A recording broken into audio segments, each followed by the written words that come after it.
Bismillahir Rahmanir Rahim. Our today's topic is functions of complex variables.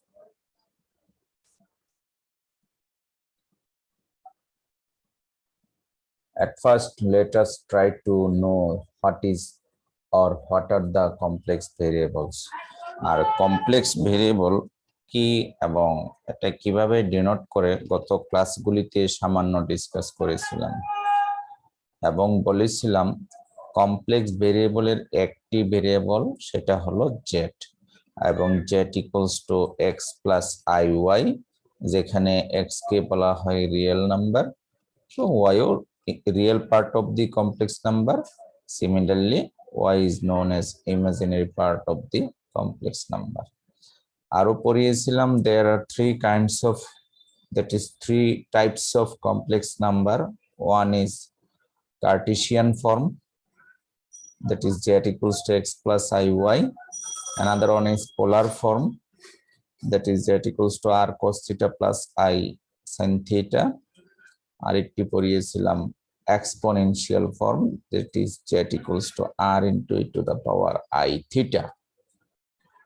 পার্শ্বে rectangular coordinate সিস্টেমের Axis দেয়া আছে এবং পরবর্তীতে আমরা পোলারের ফিগারটা কনসিডার করেছি, কার্টেসিয়ান টু পোলার। এখন আমরা এই পড়ালেখাগুলি কিন্তু আগের ক্লাসগুলোতে পড়িয়েছিলাম। চলো, some few definitions which are completely new definitions. First definition, functions of a complex variable. Complex variable এর ফাংশন কাকে বলে? f of z is a function of complex variable z. f of z K z এর complex variable function বলা হয়। It is denoted by w, that is w equals to f of z, অথবা এটাকে express করা হয় w is equals to u plus iv, where u and v are real and imaginary parts of f of z. অর্থাৎ আমরা গত ক্লাসগুলিতে যে separation শিখেছিলাম complex number বা কমপ্লেক্স ফাংশনের, সেই সেপারেশনের দুটি পার্ট, একটাকে বলা হয় ইউ আর একটা হলো ভি। ইউ হলো real part of the complex function আর ভি কে বলা হয় imaginary part of the complex function. তাহলে এই ছিল কমপ্লেক্স ফাংশনের definition. Another definition which is analytic function. তার আগে আমি একটু বলে নেই, আমরা ইন্টারমিডিয়েটে অথবা ক্যালকুলাসে কন্টিনিউটি, ডিফারেন্সিয়েবিলিটি এই টার্মসগুলি পড়েছিলাম। কন্টিনিউটি এবং ডিফারেন্সিয়েবিলিটি টার্মসগুলি পড়েছি, আর তার উপর ভিত্তি করেই কিন্তু আজকে আমরা অ্যানালাইটিক ফাংশনের ডেফিনিশনটা পড়াবো। তো চলো আমরা শুরুতে একটা ফাংশন ডিফারেন্সিয়েবল এবং কন্টিনিউটি এই জিনিসগুলি একটু রিয়েল ভ্যালুড ফাংশনের ক্ষেত্রে রিভিউ করে আসি। আমরা ইন্টারমিডিয়েটে বা অনার্সে পড়িয়েছিলাম, ছোট্ট করে আমরা কন্টিনিউটি এবং ডিফারেন্সিয়েবিলিটিটা একটু রিকল করে নেই। A function f of x, আমরা f of x দিয়ে শিখেছিলাম তার আগে, সেজন্য f of x দিচ্ছি, is said to be a continuous at x equals to a.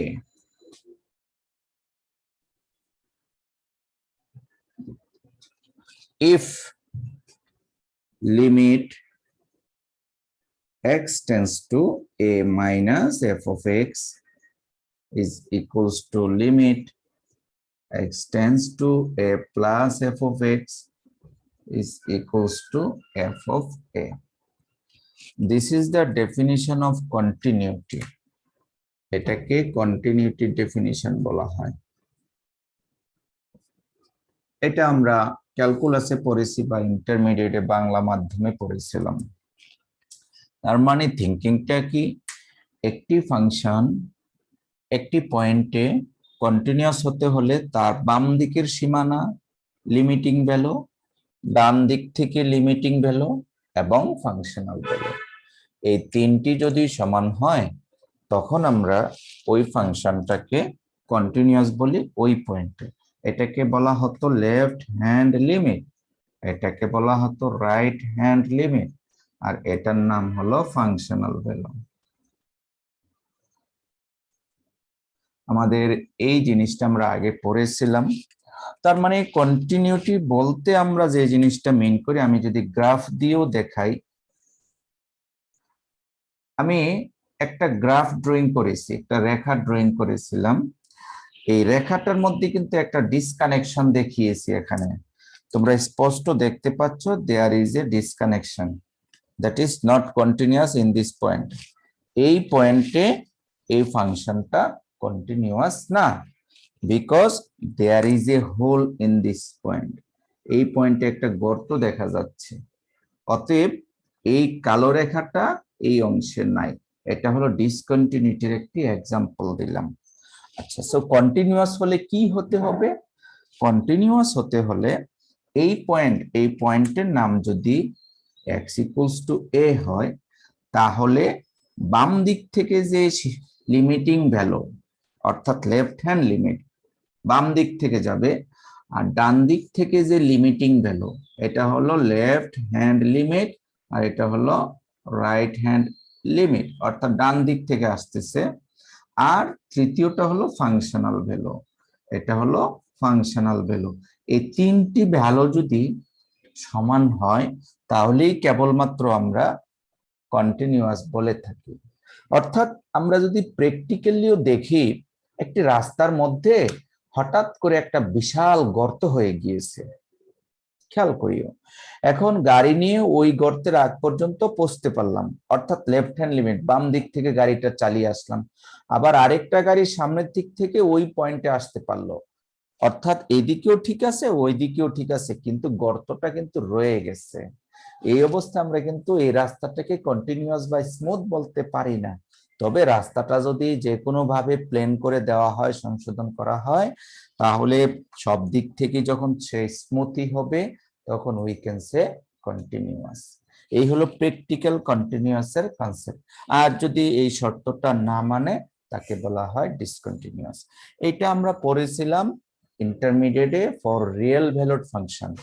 আমি এখানে এক কথাই বলে দিব, for complex valued function like discontinuity, just x এর জায়গায় তুমি যদি জেড বসাও, এক্স এর পরিবর্তে যদি জেড বসাও, তাহলে কমপ্লেক্স ভ্যালুড ফাংশনের জন্য কন্টিনিউটি পাবো। এক্স এর জায়গায় জেড বসাবো, আর এর জায়গায় প্রয়োজনে আমরা জেড নট বসাবো। Z nought is another complex number. তাহলে আমরা কন্টিনিউটি পেয়ে যাব in terms of complex number. তো আশা করি তোমরা কমপ্লেক্স নাম্বারের কন্টিনিউটিটা কিভাবে হবে সেটা তোমরা বুঝতে পেরেছো। রিয়েল নাম্বারেরটাই নিয়ে আসবো, শুধু এক্স এর জায়গায় জেড আর এ এর জায়গায় জেড নট। আরো একটি ডেফিনিশন আমাদের ক্যালকুলাস থেকে আনতে হবে এই টার্মটা বোঝার জন্য, সেটি হলো ডিফারেন্সিয়েবিলিটি। আমাদের এখানে বেসিকটুকু কাজে লাগবে যে কন্টিনিউটি বলতে আমরা আসলে কি বুঝি। Another definition, ডিফারেন্সিয়েবিলিটি।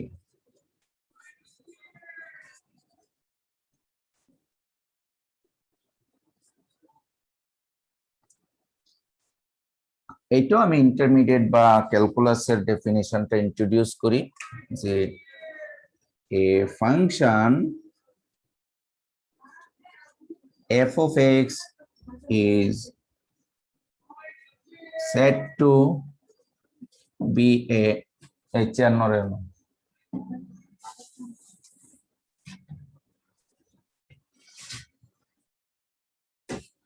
differentiable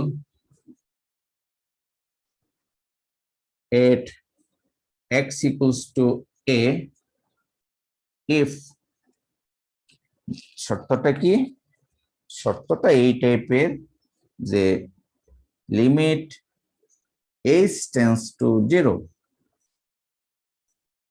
f of a minus h minus f of a divided by minus h is equals to limit h tends to 0 f of a plus h minus f of a divided by h। অর্থাৎ এই শর্তটা যদি মানে একটি ফাংশনের একটা নির্দিষ্ট পয়েন্টে, তাহলে আমরা বলতে পারবো ফাংশনটা ডিফারেন্সিয়েবল। অর্থাৎ এটাকে বলা হয় লেফট হ্যান্ড ডিফারেন্সিয়েশন, এটা হলো রাইট হ্যান্ড ডিফারেন্সিয়েশন। এই দুটি শর্ত মানলে ডিফারেন্সিয়েবল হয়।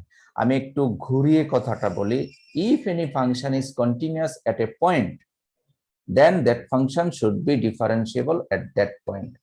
অর্থাৎ একটি ফাংশন কোনো একটা বিন্দুতে যদি কন্টিনিউয়াস হয় অথবা চলমান থাকে, তাহলে ওই পয়েন্টে ফাংশনটা অবশ্যই ডিফারেন্সিয়েবল হবে। তার মানে কন্টিনিউয়াসের সাথে ডিফারেন্সিয়েবিলিটির মিল আছে। যদি একটি ফাংশন ওই পয়েন্টে কন্টিনিউয়াস না হয়, তাহলে সেটা ডিফারেন্সিয়েবল হবে না, কারণ ফাংশনাল ভ্যালু তো পাবোই না। এই যে এফ অফ এ, আমরা কিছুক্ষণ আগে ফাংশনাল ভ্যালু বলেছি, যদি ডিফারেন্সিয়েবল কন্টিনিউয়াস না হয়, তার মানে ফাংশনাল ভ্যালু অ্যাবসেন্ট, সেই ক্ষেত্রে আমরা কিন্তু ডিফারেন্সিয়েবিলিটি পাবো না। সো এক কথায় আমরা বলবো যে একটি ফাংশন ডিফারেন্সিয়েবল হতে হলে ওই ফাংশনটা অবশ্যই কন্টিনিউয়াস হতে হবে। এত গেল ইন্টারমিডিয়েট বা ক্যালকুলাসের ফর রিয়েল ভ্যালুড ফাংশন। আর কমপ্লেক্স ভ্যালুড ফাংশনের ক্ষেত্রেও কিন্তু একই কথা, জাস্ট তুমি এক্স এর পরিবর্তে জেড বসিয়ে দিলেই হবে। আমাদের এখানে বসানোর দরকার নাই, জাস্ট কনসেপ্টটা কাজে লাগাতে হবে যে এই ছিল আমাদের ডিফারেন্সিয়েবিলিটি। চলো আজকের যে ডেফিনিশনটা আমরা আলোচনা করতে চেয়েছিলাম, সেই ডেফিনিশনটা ছিল অ্যানালাইটিক ফাংশন। আশা করি এখন তোমাদেরকে অ্যানালাইটিক ফাংশন কথাটা বুঝালে বুঝবে, কারণ এরই মাঝে আমরা দুটি ডেফিনিশন নিয়ে আলোচনা করেছি, একটি হলো কন্টিনিউটি আর একটি হলো ডিফারেন্সিয়েবিলিটি। তাহলে আমরা যে স্লাইডে দেখিয়েছিলাম অ্যানালাইটিক ফাংশন,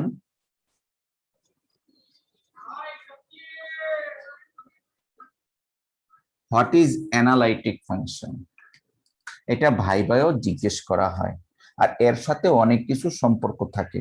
আচ্ছা, এ function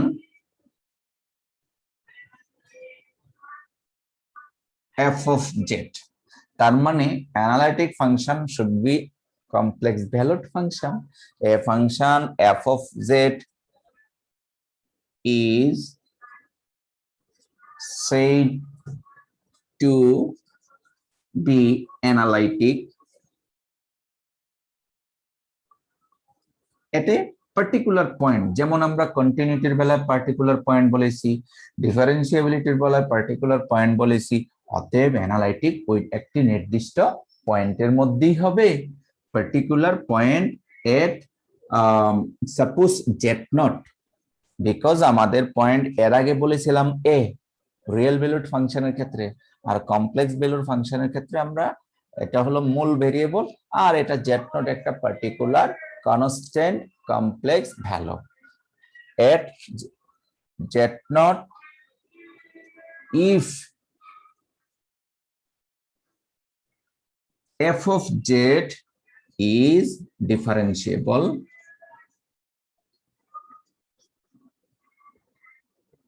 BLE, f of z is differentiable at that point z naught। তার মানে কি, একটি ফাংশনকে অ্যানালাইটিক ফাংশন বলা হবে কোনো একটি বিন্দুতে যদি ওই ফাংশনটা ওই পয়েন্টে কি হয়, ডিফারেন্সিয়েবল হয়। খেয়াল করিও, তাহলে অ্যানালাইটিক ফাংশন কাকে বলে? একটি ফাংশনকে অ্যানালিটিক ফাংশন বলা হবে কোনো একটি পয়েন্টে যদি ওই পয়েন্টে ফাংশনটি ডিফারেন্সিয়েবল হয়। আচ্ছা, কিছুক্ষণ আগে আমি বলেছি একটি ফাংশন ডিফারেন্সিয়েবল হতে হলে সেই ফাংশনটা অবশ্যই কন্টিনিউয়াস হতে হবে। তার মানে কন্টিনিউটিও হতে হবে, ডিফারেন্সিয়েবল হতে হলে কন্টিনিউটির একটা ব্যাপার আছে। ফাংশনটা ওই পয়েন্টে অবশ্যই কন্টিনিউয়াস হতে হবে, কন্টিনিউয়াস না হলে কিন্তু ডিফারেন্সিয়েবল হবে না।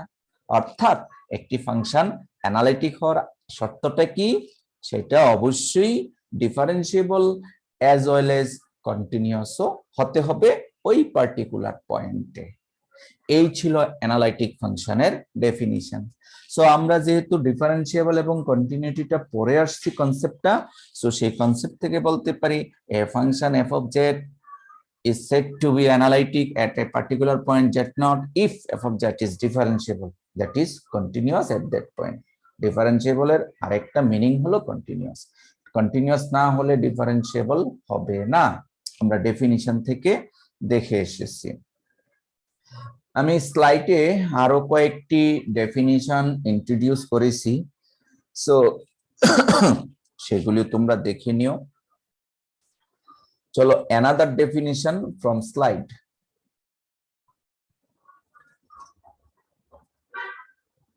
Which is singular point. Singular point কাকে বলে? The point at which the function is not differentiable is called singular point of the function. এমন পয়েন্ট যেই ফাংশন, এমন পয়েন্ট যেই পয়েন্টে ফাংশনটা কি না ডিফারেন্সিয়েবল না। আর ডিফারেন্সিয়েবল না মানে কি, সেই ফাংশনটা কিন্তু কন্টিনিউয়াসও না। উদাহরণস্বরূপ আমি এখানে দুটি এক্সাম্পল কনসিডার করেছি, তোমরা একটু খেয়াল করো। গ্রাফিক্যাল এক্সাম্পল দিয়েছি দুটি আর ফাংশনাল এক্সাম্পল একটি। এই যে ফাংশনটা তোমরা দেখতে পাচ্ছ, এই ফাংশনটা undefined for z equals to -1 এবং ফর z ইকুয়ালস টু 2, অর্থাৎ z ইকুয়ালস টু -1 বসালে ফাংশনের মান অসংজ্ঞায়িত বা ইনফাইনিটি হয়ে যায়। কথা কি বোঝা যাচ্ছে? আবু জাফর, স্যার আরেকবার বলেন স্যার, এটা হ্যাঁ হ্যাঁ হ্যাঁ, এই জিনিসটা একটু ক্রিটিক্যাল, আমি আবার বলছি। তোমরা যে ফাংশনটা দেখতে পাচ্ছ স্লাইডের মধ্যে স্ক্রিনে, এই ফাংশনটা undefined for z equals to -1, অর্থাৎ এখানে তুমি যদি z সমান -1 বসাও তাহলে হিসাব করে দেখো ডিনোমিনেটর 0 হয়ে যাচ্ছে। ডিনোমিনেটর 0 হওয়া মানে f of z is ইনফাইনিটি হয়ে যাবে, অসংজ্ঞায়িত হয়ে যাবে, তাই না? অনুরূপ ভাবে তুমি যদি z এর মান 2 বসাও তাহলেও অসংজ্ঞায়িত হয়ে যাবে। অর্থাৎ এই ফাংশনটা এই দুইটি মানের জন্য অসংজ্ঞায়িত। তারই কিন্তু প্র্যাকটিক্যাল এক্সাম্পল কনসিডার করেছি আমি পরবর্তী প্রথম এক্সাম্পলের মধ্যে। এই যে দেখো আমি একটা রেড কালার হার্ট দিয়েছি, এই পয়েন্ট হলো z সমান -1, আরেকটা হার্ট দিয়েছি, এই পয়েন্ট হলো z সমান 2। অর্থাৎ এই পয়েন্টগুলিতে ফাংশনটা আনডিফাইন্ড, বিশাল হোল পাওয়া গিয়েছে, বিশাল ছিদ্র, তাই না? এই ছিদ্র দিয়ে কিছু চলে গেলে কিন্তু আমরা খুঁজে পাবো না, এই জন্যই ফাংশনটা আনডিফাইন্ড। কথা কি বোঝা যাচ্ছে কেন আনডিফাইন্ড? জি স্যার। জি, অতএব এই পয়েন্টস গুলিকে, যে পয়েন্টে ফাংশনাল ভ্যালু পাবো না সেই পয়েন্টগুলিকে বলা হচ্ছে সিঙ্গুলার পয়েন্ট। দ্যাট মিন্স ওই পয়েন্টে আমরা ডিফারেন্সিয়েবিলিটি পাবো না, ফাংশনটা ডিফারেন্সিয়েবল হবে না। কেন ডিফারেন্সিয়েবল হবে না? কারণ ওই পয়েন্টে ফাংশনটা কন্টিনিউয়াস না। হ্যাঁ, আমরা জানি, কিছুক্ষণ আগে তোমাদেরকে বলেছিলাম যে একটি ফাংশন কন্টিনিউয়াস হতে হলে একটা পার্টিকুলার পয়েন্টে সেখানে f of a এর দরকার হয়, হ্যাঁ, ডেফিনিশনে যেহেতু F of A that means F of -1, আমাদের এই অঙ্কে এফ অফ -1 আনডিফাইন্ড। কেন? এটা ছিদ্র পাওয়া গিয়েছে -1 পয়েন্টে। একইভাবে এফ অফ 2.2 কিন্তু আনডিফাইন্ড, সেটা তো আরেকটি ছিদ্র পাওয়া গিয়েছে। অতএব ফাংশনটা কন্টিনিউয়াস না, আর ফাংশন কন্টিনিউয়াস না হলে সেই ফাংশনটা ডিফারেন্সিয়েবলও হবে না। অ্যাজ পার ডেফিনিশন, একটা ফাংশন যদি কোনো একটি পয়েন্টে ডিফারেন্সিয়েবল না হয়, তাহলে ওই পয়েন্টকে কি বলা হয়? সিঙ্গুলার পয়েন্ট বলা হয়। আমরা কি বুঝতে পেরেছি what is singular point? G sir, G sir, বুঝতে পেরেছি। জি স্যার। জি, এবার আমরা এবার ক্লিয়ার স্যার। এবার আরো কয়েকটি ফিগার কিন্তু নিয়েছি। এখানেও কিন্তু দেখা যাচ্ছে অনেকগুলা সিঙ্গুলার পয়েন্ট পাওয়া যাচ্ছে, তাই না? ডাইনের ফিগারের মধ্যে আমরা দেখতে পাচ্ছি lots of singular point is here. এখানে একটি, হ্যাঁ, এই যে একটা নিচে ছিদ্র, এখানে একটা সিঙ্গুলার পয়েন্ট, মানে উপরের পৃষ্ঠা নিচের পৃষ্ঠায় অনেকগুলা সিঙ্গুলার পয়েন্টের অস্তিত্ব আমরা দেখতে পাচ্ছি।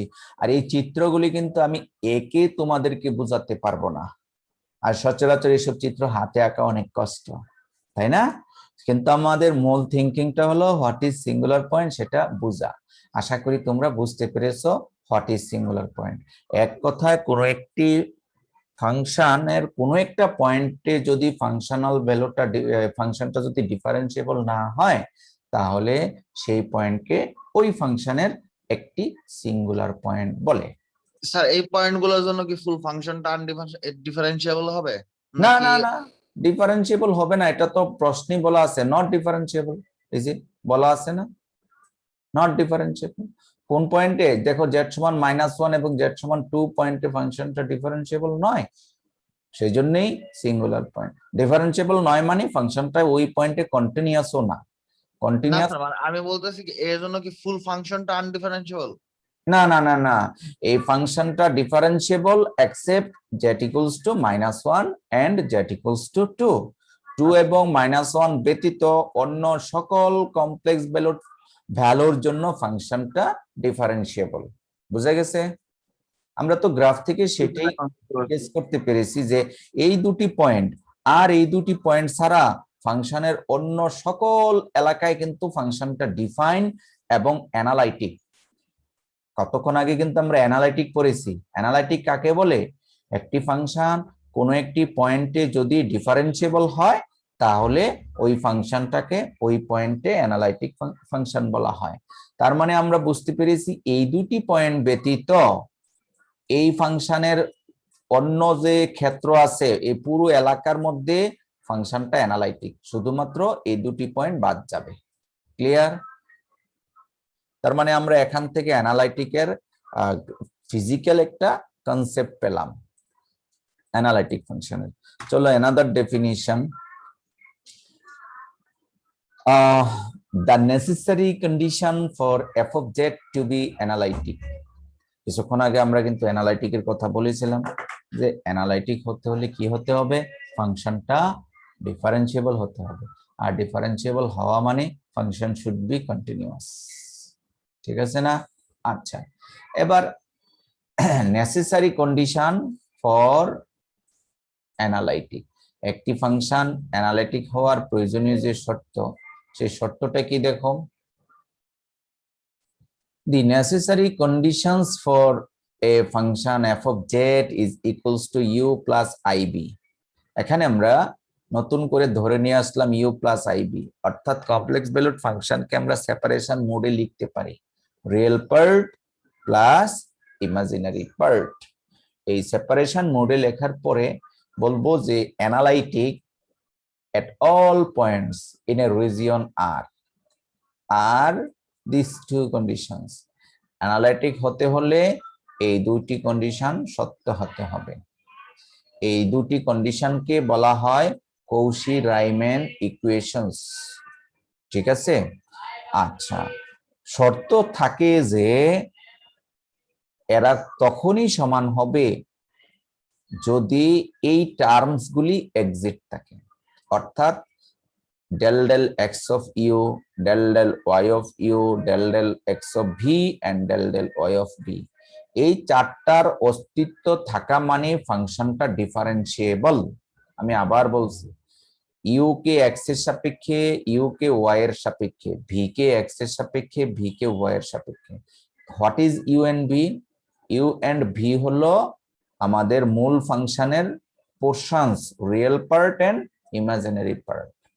আমরা নেসেসারি কন্ডিশন পড়াতে গিয়ে ফাংশনটাকে দুই ভাগে ভাগ করে নিয়েছি, ইউ প্লাস আই ভি।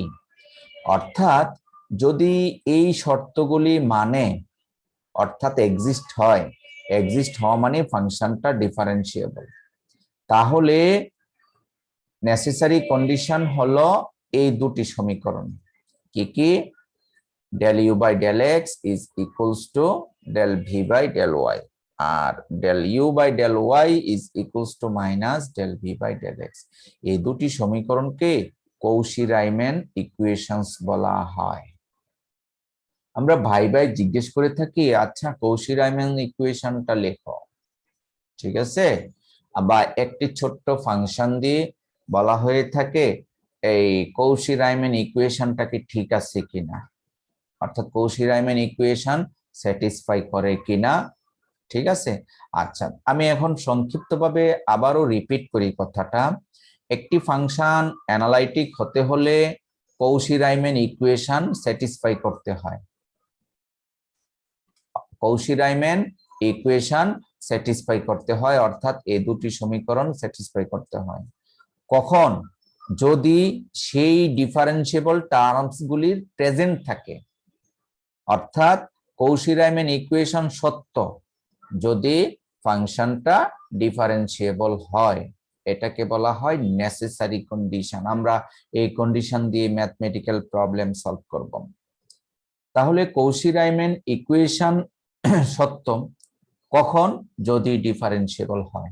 কিছুক্ষণ আগে খেয়াল করিও আমি বলেছি যে একটি ফাংশন অ্যানালাইটিক হতে হলে ফাংশনটা কি হতে হবে? কারো মনে আছে? ডিফারেন্সিয়েবল হতে হবে, ডিফারেন্সিয়েবল হতে হবে। অতএব নেসেসারি কন্ডিশনে বলা হচ্ছে একটি ফাংশন যদি ডিফারেন্সিয়েবল হয় তাহলে কৌশি-রাইম্যান ইকুয়েশন গুলি সত্য। তার মানে একটি ফাংশন অ্যানালাইটিক হতে হলে কৌশি-রাইম্যান ইকুয়েশন স্যাটিসফাই করাতে হবে। আমি আবার বলছি, এগুলি যুক্তি দিয়ে বুঝতে হবে। অ্যানালাইটিকের ডেফিনিশনে বলেছি ডিফারেন্সিয়েবল। দেখো বুঝে নাও, একটার সাথে আরেকটা মিল আছে। অ্যানালাইটিক মানে ডিফারেন্সিয়েবল, আর এখানে নেসেসারি কন্ডিশনে বলা হচ্ছে যে একটি ফাংশন যদি ডিফারেন্সিয়েবল হয় তাহলে কৌশি-রাইম্যান ইকুয়েশনটা সত্য। তার মানে কি? একটি ফাংশন অ্যানালাইটিক হতে হলে কৌশি-রাইম্যান ইকুয়েশন স্যাটিসফাই করতে হবে। এই হলো ম্যাথমেটিক্যাল কন্ডিশনস ফর অ্যানালাইটিক। আমরা কিছুক্ষণ পরে অ্যানালাইটিক ফাংশনের ম্যাথমেটিক্যাল প্রবলেম সলভ করব, অর্থাৎ বলবো এই ফাংশনটা কি অ্যানালাইটিক। তখন আমরা কাজটা কি করব? কৌশি-রাইম্যান ইকুয়েশন স্যাটিসফাই করাবো, অর্থাৎ এই দুটি সমীকরণ আমরা দেখব।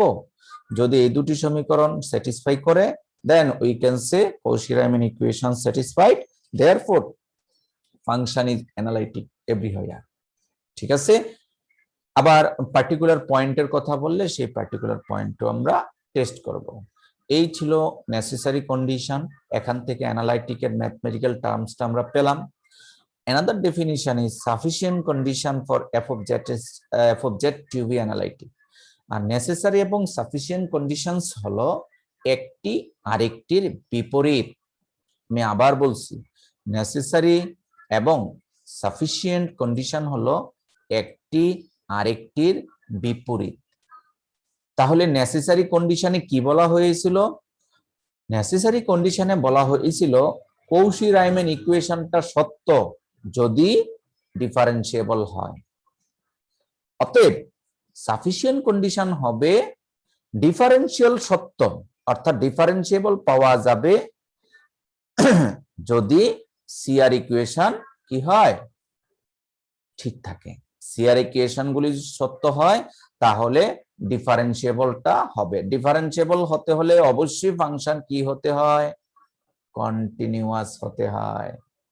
অর্থাৎ সাফিসিয়েন্ট কন্ডিশনটা দাঁড়িয়েছে একটি ফাংশন কন্টিনিউয়াস হবে, অর্থাৎ এই শর্তগুলি ঠিক থাকবে যদি ফাংশনে ইউ এবং ভি দ্বারা সিআর ইকুয়েশন স্যাটিসফাই করানো যায়, অর্থাৎ this is known as sufficient condition, অর্থাৎ নেসেসারি কন্ডিশনের বিপরীতটাই হলো সাফিসিয়েন্ট কন্ডিশন।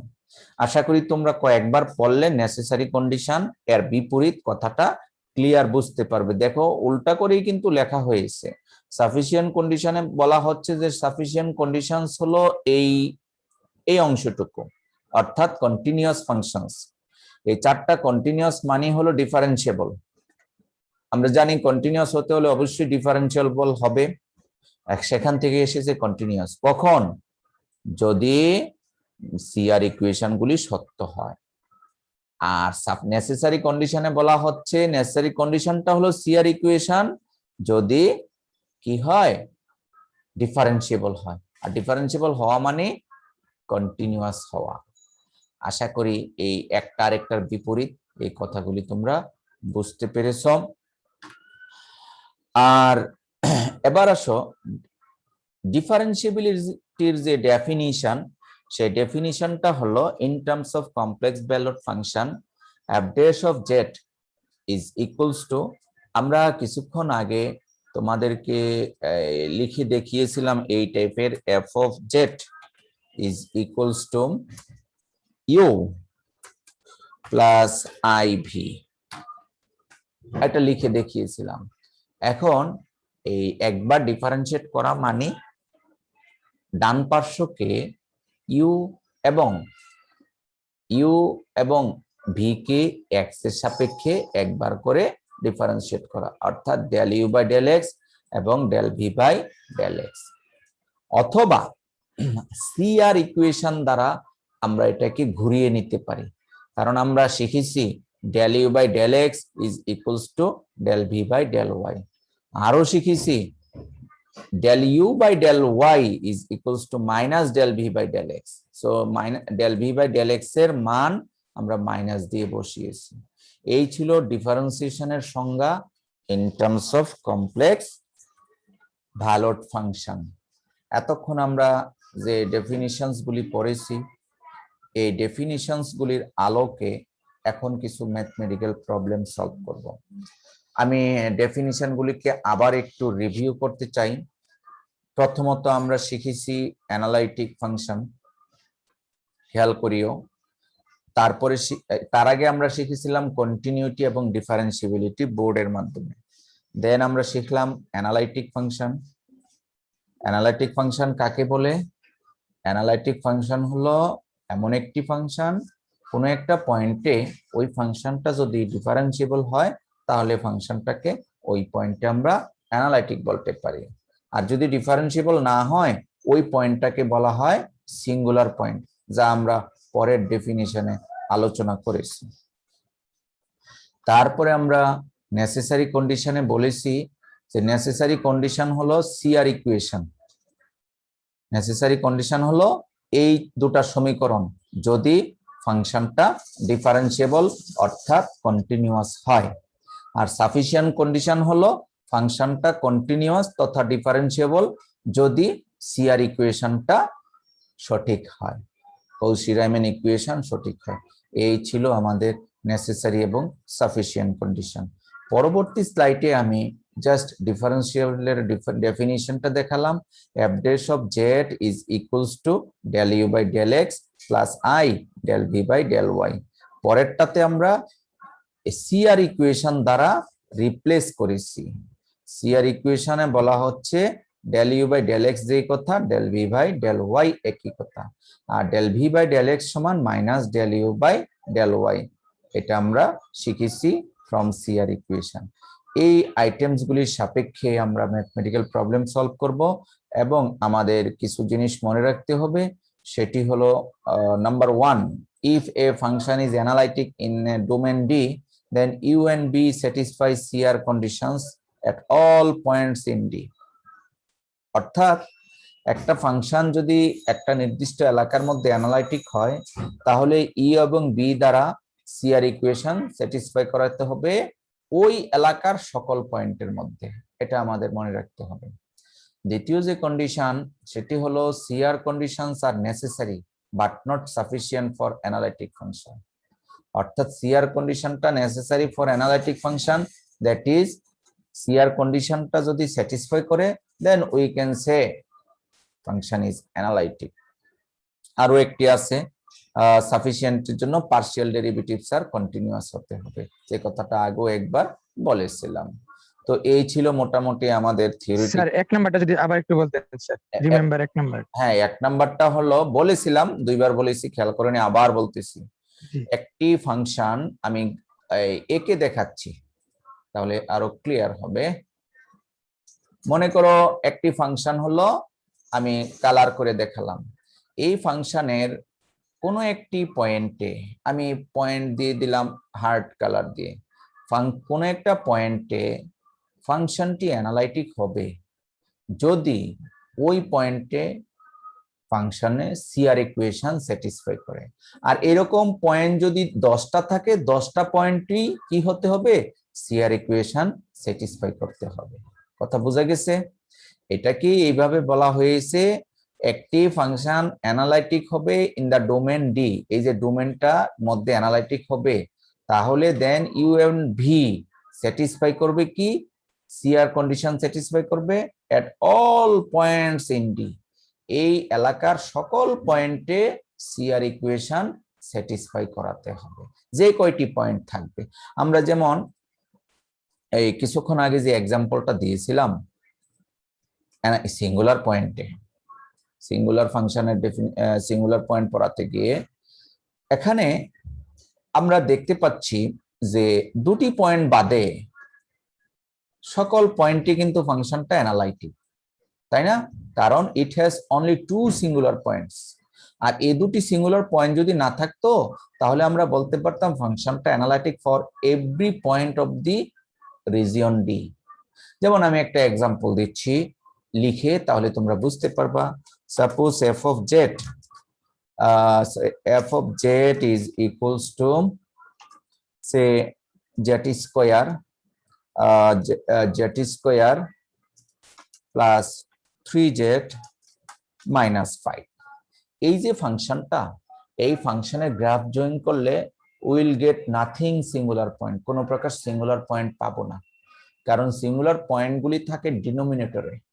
কারণ for all values of z function is define, জেটের সকল মানের জন্য এই ফাংশনটা define.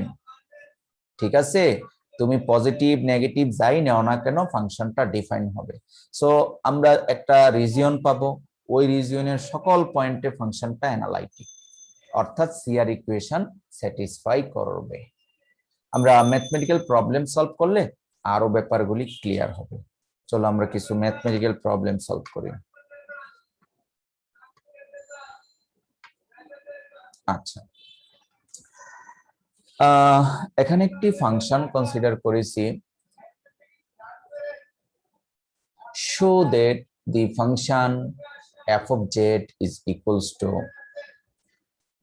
z cube plus 3z square minus 5z is analytic everywhere। অর্থাৎ কমপ্লেক্স ফিল্ডের সকল পয়েন্টে ফাংশনটা অ্যানালাইটিক।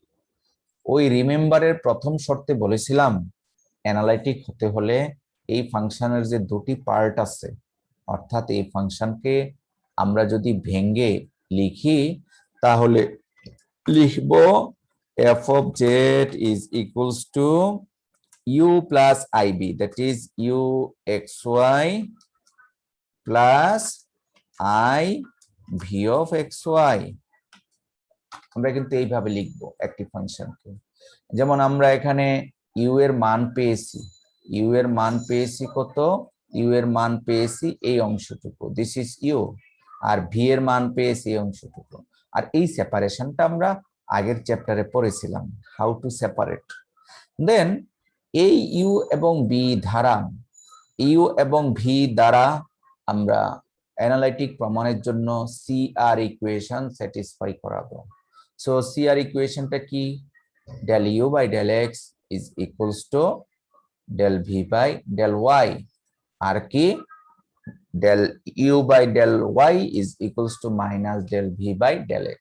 এই দুটা চারটা শর্ত মানে কিনা আমরা টেস্ট করব।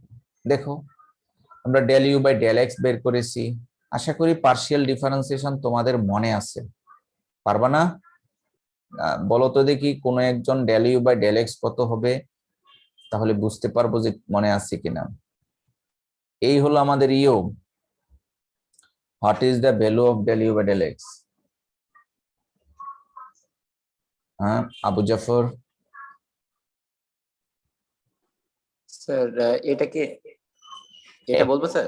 হ্যাঁ হ্যাঁ del u by del x এর মানটা বলবা। ইউ এর মান দেওয়া আছে, del u by del x কত হবে? তো স্যার এখানে হবে 2x² আচ্ছা মাইনাস আমি বুঝতে পেরেছি, তোমাদের মনে হয় ভুলে গেছো, আমি বোর্ডে অঙ্কটা করাচ্ছি, ঠিক আছে? অঙ্কটা আমি বোর্ডে করাচ্ছি, অর্থাৎ এই টাইপের একটি অঙ্ক আমি বোর্ডে করাচ্ছি, তাহলে তোমাদের কনসেপ্টটা ক্লিয়ার হবে।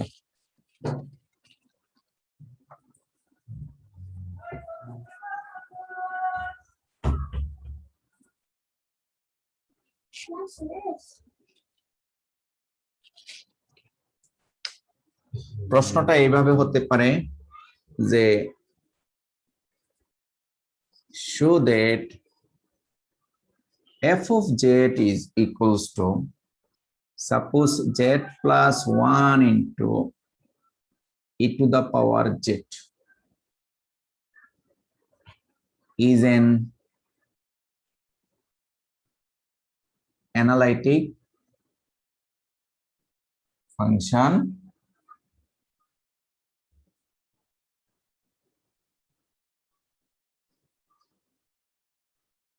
everywhere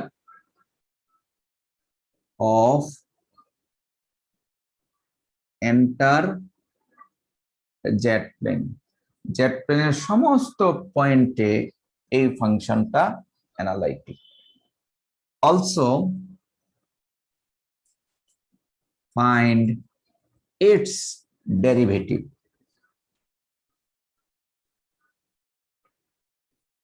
তার ডেরিভেটিভটাও বের করো। তাহলে আমরা প্রথমে, এটা দুইটা প্রশ্ন এখানে, একটি হলো অ্যানালাইটিক আর একটা হলো ডেরিভেটিভ বের করব। অ্যানালাইটিক প্রমাণ করতে হলে আমরা এতক্ষণ আলোচনা করেছি অবশ্যই কৌশি-রাইমান ইকুয়েশন স্যাটিসফাই করতে হবে, আর কৌশি-রাইমান ইকুয়েশন স্যাটিসফাই করার জন্য ফাংশনটাকে রিয়েল এবং ইমাজিনারি এভাবে সেপারেট করে নিতে হবে। সেপারেট করে রিয়েল পার্টকে ইউ ধরতে হবে এবং ইমাজিনারি পার্টকে ভি ধরতে হবে। ধরার পরে আমরা সি আর ইকুয়েশন স্যাটিসফাই করাবো। যদি স্যাটিসফাই করাতে পারি তাহলে আমরা বলবো yes this function is analytic everywhere in the Z plane. তারপরে দ্বিতীয় কাজটুকু হলো ডেরিভেটিভ করব।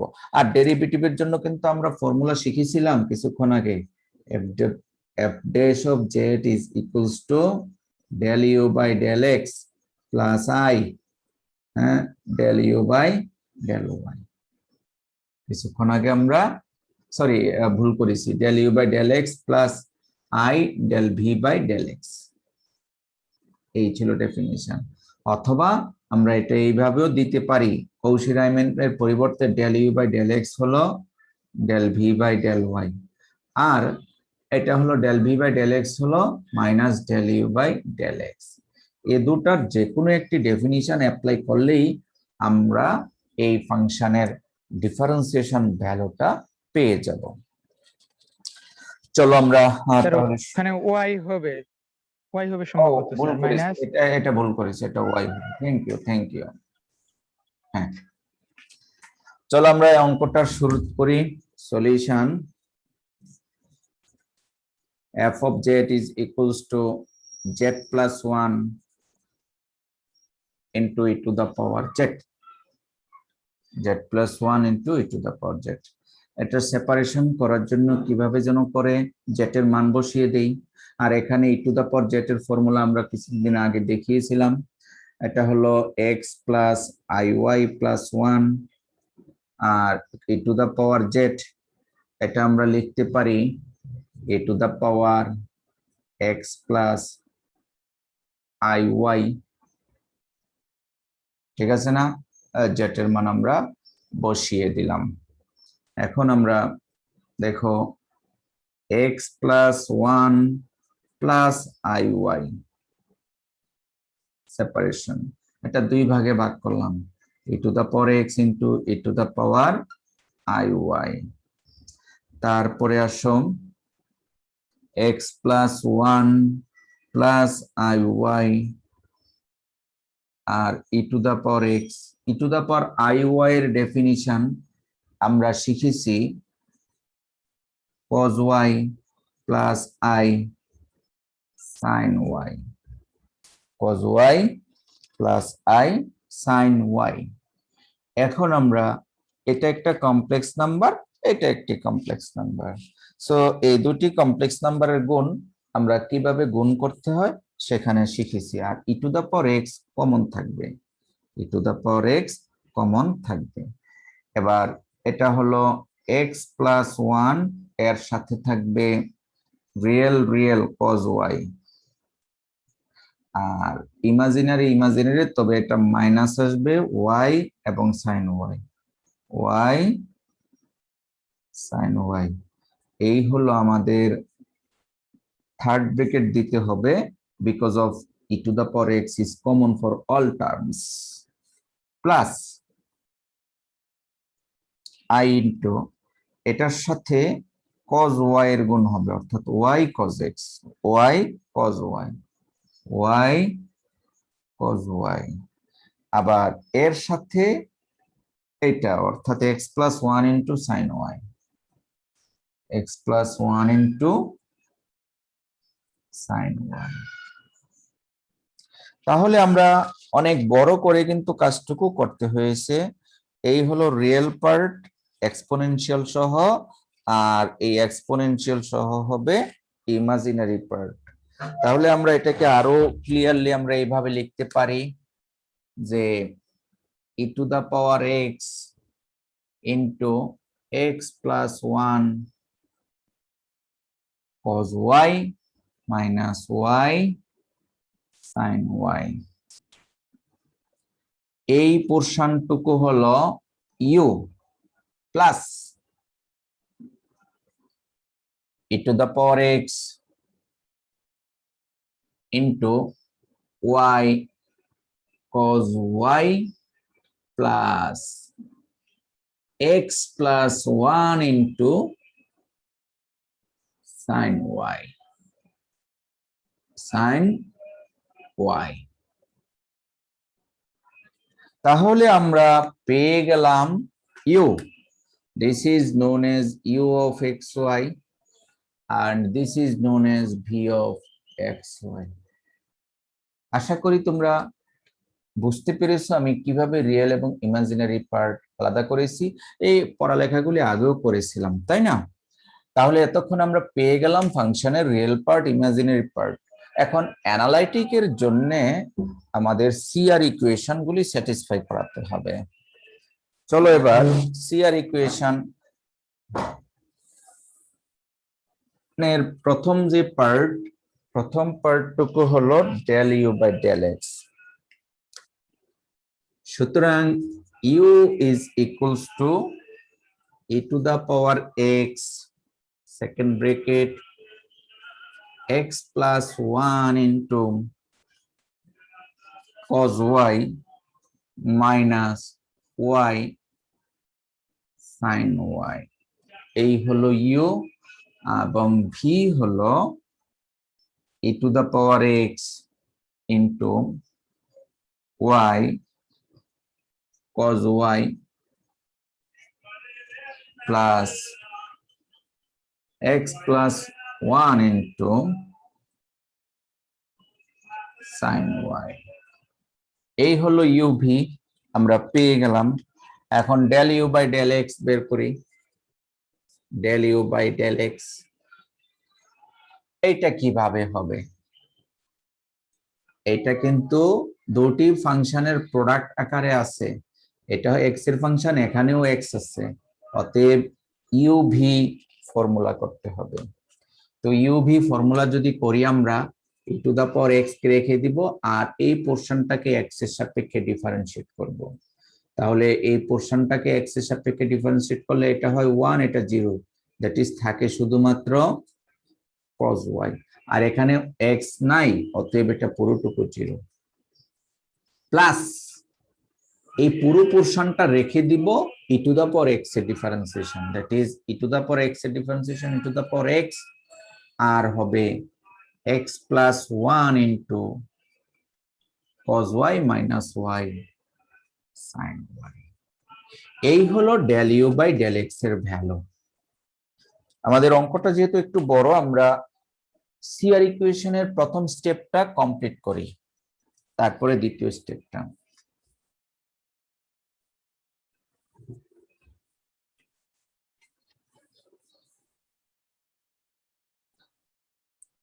প্রথম স্টেপের আরেকটা টার্ম হলো del V by del y বের করি। Del V by del y, এই del V by del y করতে গেলে ইউভি ফর্মুলা অ্যাপ্লাই করা লাগবে না, কারণ ই টু দা পাওয়ার এক্স এই ফাংশনটা হলো এক্স এর ফাংশন, ওয়াই এর ফাংশন না। অতএব এটা অ্যাজ ইট ইজ থাকবে। এখানে যদি ওয়াই এর মাল্টিপল ফাংশনস পাওয়া যায় তাহলে আমরা নিতে পারি। আচ্ছা, এবার আসো আমরা del V by del y করলে কত হয়, e to the power x as it is থাকবে, আর এই অংশটুকুকে ইউভি ফর্মুলা করতে হবে। ওয়াই কে রেখে cos y এর differentiation minus sin y, that is minus y sin y plus cos y রেখে y এর ডিফারেন্সিয়েশন 1 cos y। ওকে, এটা শেষ। আর এখানে হলো sin y এর differentiation cos y plus x plus 1 into cos y। এখন কথা হলো এই দুটি ফাংশন এক কিনা একটু টেস্ট করতে হবে। এই দুটি ফাংশন এক কিনা টেস্ট করার জন্য আমরা দেখি এই দুটি ফাংশনের মধ্যে মিল আছে কিনা, কারণ এই দুটো সমান হলে কিন্তু সিআর ইকুয়েশনের প্রথম সমীকরণটা সিদ্ধ। তো দেখো মিল অবশ্যই আছে, এই টার্মটা আমরা পাচ্ছি e to the power x cos y, ঠিক আছে না? এবার এই টার্মটাও আছে, কিভাবে, ই টু দা পাওয়ার এক্স এই যে এটার সাথে গুণ করলে, অথবা আমরা ইচ্ছে করলে গুণ করে দেখিয়ে দিতে পারি যে দুটা সমান, এটা এটা গুণ করলে এটা আসে। আর বাকি আছে e to the power x minus y sine y, এই যে e to the power x minus y sine y, অর্থাৎ এই দুটি টার্ম পরস্পর সমান। তাহলে আমরা লিখব since del u by del x is equals to del v by del y, then satisfies equation 1 of Cauchy-Riemann। এটাকে Cauchy-Riemann's এক নম্বর সমীকরণ বলা হয়, আমরা স্লাইডে দেখিয়েছিলাম। তাহলে এতক্ষণ আমরা দেখালাম যে Cauchy-Riemann 1 এর ইকুয়েশনের প্রথমটা স্যাটিসফাই করেছে। এবার চলো দ্বিতীয়টা স্যাটিসফাই করে কিনা দেখি। अगेन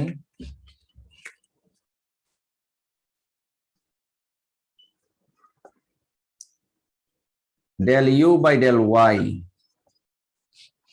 u কে y এর সাপেক্ষে, u কে y এর সাপেক্ষে কিন্তু uv এখন করা লাগতেছে না, এটা হবে e to the power x, এখানে cos y, অতএব minus x plus 1 into sin y, আর এই জায়গায় uv করা লাগবে মাইনাস y কে রেখে y cos y minus sin y। এই হলো del u by del y। ওকে, এইটাতে মাইনাস আছে, এটা মাইনাস আছে, এটা মাইনাস আছে, একটা কাজ করা যাইতে পারে, মাইনাসটা আমরা শুরুতে নিয়ে আসলাম, তাহলে কি থাকে minus E to the power x x plus 1 sin y plus y cos y plus sin y। এই হলো del u by del y।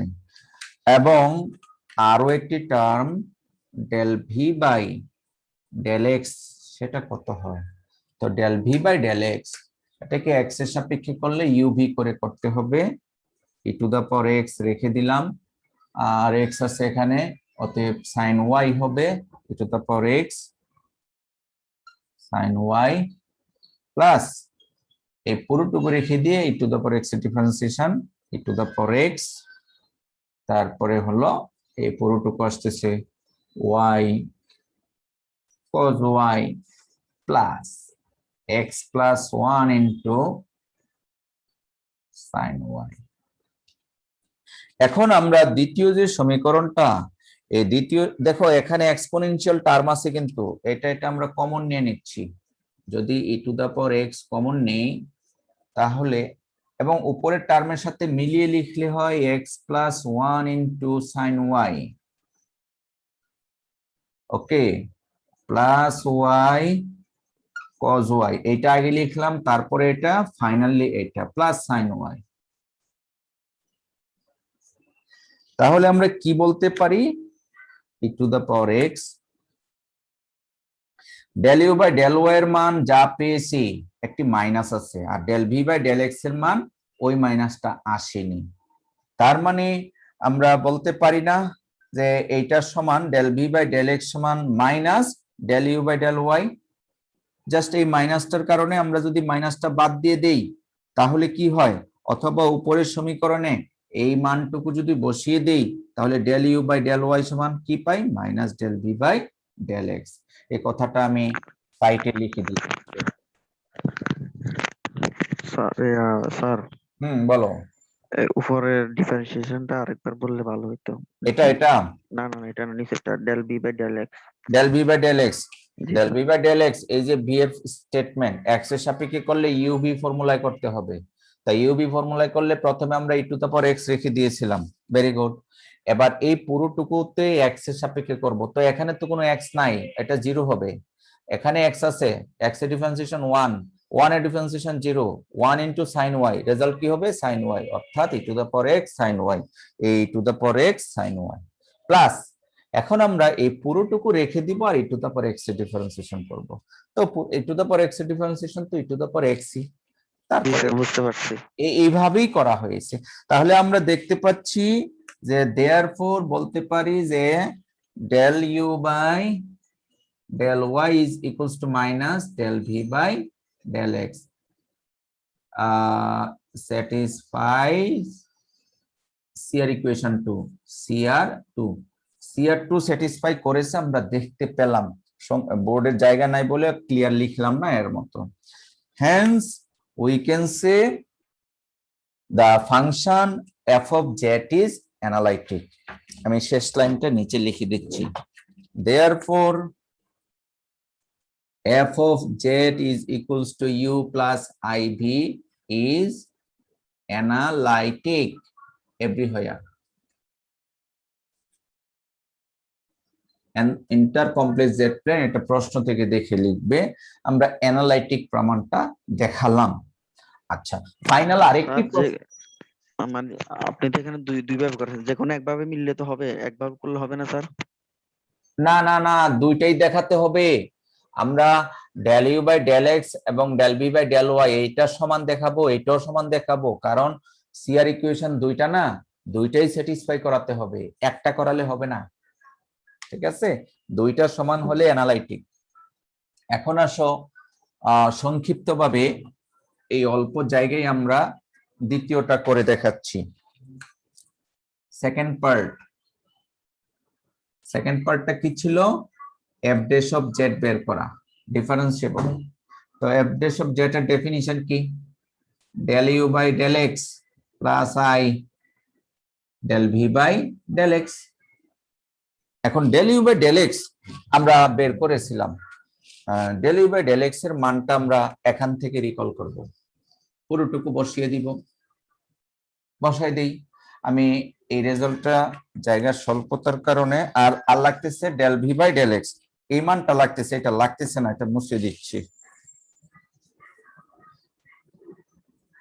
Del V by del X. হ্যাঁ, তাহলে আমরা কি পেলাম অবশেষে, যে F dash of Z is equals to del you by del x এর এই মানটা বসাই, e to the power x cos y plus e to the power x into x plus 1 cos y minus y sin y plus I into del v by del x।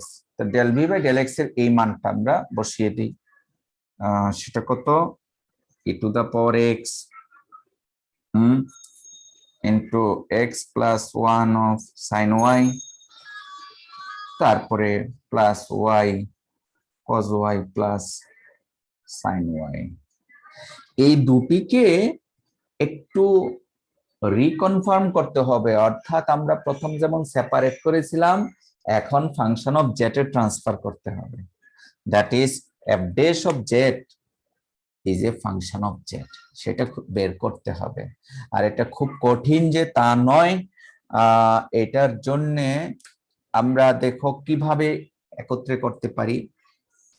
একটা একটা term consider করব আর একত্রে করব। E to the power x cos y, এখানেও কিন্তু e to the power x sine y বিপরীত টার্মটা আছে, তাহলে কমন যদি নেই আমরা লিখতে পারি cos y plus i sine y. একটি হয়ে গেল, এইটা নিলাম আর শেষেরটা নিলাম। একইভাবে e to the power x x plus 1 cos y e to the power x plus 1 common নিলাম, এই cos y আর এই sin y একত্রে করব, তাহলে থাকে কি cos y plus i sin y।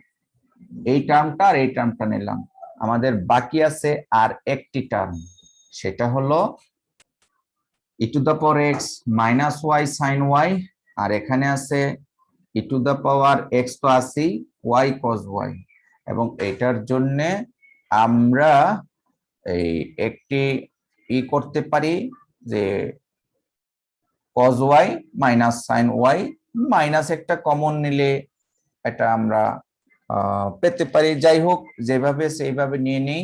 সেটা কি e to the power x আছে e to the power x y e to the power x y, তাহলে আমরা যদি তোমার একটা মাইনাস সহ কমন নেই তাহলে থাকে কি থাকে sine Y minus I cos Y. আমরা কি করেছি, এই মাইনাসটার কারণে একটা মাইনাস কমন নিয়েছি, তাহলে থাকে সাইন ওয়াই মাইনাস, এটা মাইনাস হয়ে যাবে আই কজ ওয়াই। কিন্তু ফর্মুলা মিলানোর জন্য আমরা এখান থেকে একটা আই কমন নিতে হবে, আই কমন না নিলে আমরা কিন্তু মিলাতে পারতেছি না। এই টাইপের প্রবলেম আমরা পরবর্তী ক্লাসে আরো করব, অতএব ভয়ের কিছুই নাই, অনেক প্রবলেম আসবে। এটা লেখা যাবে e to the power x cos y plus i sin y e to the power i y, এটা হবে e to the power x x plus 1, এটা হবে e to the power i y। আবার এখানে যদি আমরা i কমন নেই, অর্থাৎ একটি e to the power x y into i, তাহলে হবে cos y plus i sin y। কেন i কমন নিয়েছি, কারণ আমাদের ফর্মুলায় cos y plus i sin y না হলে ফর্মুলা বসাতে পারি না, সেই জন্য একটা i কমন নিয়েছি। তো i তো এখানে ছিল, এই আইটা চলে এসেছে, তা মাইনাস সহ ক্যালকুলেশনে মনে হয় একটু গন্ডগোল হয়েছে কিনা দেখো, আমরা হিসাব করে দেখি ঠিক আছে কিনা। না, হিসাবটা ঠিক নাই, এটা একটা মাইনাস হবে স্যার। একটা প্লাস হবে, দেখো প্লাস দিলে হিসাবটা মিলে যাচ্ছে, প্লাস দিলে এই I cos Y, I cos Y এর আগে কিন্তু প্লাস, কারণ এই মাইনাসে মিলে প্লাস, আর সাইনের বেলায় মাইনাস, তাহলে এই আই এর সাথে আই গুণ করলে হয় আই স্কোয়ার, মাইনাস হয়ে যাচ্ছে। এবার ঠিক আছে, তাহলে আমরা কি পেলাম, এই দুটির মধ্যে e to the power x common নিলে 1 প্লাস, আচ্ছা এটা একটু পরে লিখতেছি, এই দুইটার মধ্যে e to the power x plus e to the power x into x plus 1 এর সাথে আছে into e to the power i y এই দুটিকে কমন করে লিখলাম, আরো কমন যায় e to the power x ও কমন যায়, পরের লাইনে লিখবো। আর এটা হলো i y e to the power x into e to the power i y। তো আমাদের অঙ্ক প্রায় শেষের দিকে, এই দুটির মধ্যে আবার কমন যায়, কি কমন যায়?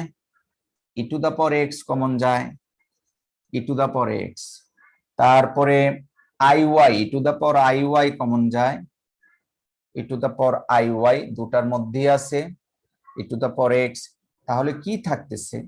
এখানে 1 থাকে 1, আর এখানে থাকে x plus 1, i y তো কমন নিলাম, আর এখানে থাকে i y। তাহলে দেখো ultimately e to the power x e to the power i y 1 1 2 2 আর হলো x plus i y, অর্থাৎ 2 x plus i y। ঠিক আছে, এখন আমরা আসসালামু আলাইকুম। ওয়ালাইকুম আসসালাম। আমি একটু ক্লাসে আছি, একটু পরে কথা বলতে হবে। এবার আসো, আমাদের কাজ শেষ, বাকিটা আমি একটু উপরে লিখতেছি, সময় হয়ে গিয়েছে। আচ্ছা, আমাদের কি এক্সট্রা সময় হয়ে গেল? জি স্যার 10 মিনিট ওভার হয়ে গেছে। সরি, আমার আবার 12টায় ক্লাস আছে, দুঃখিত। আমি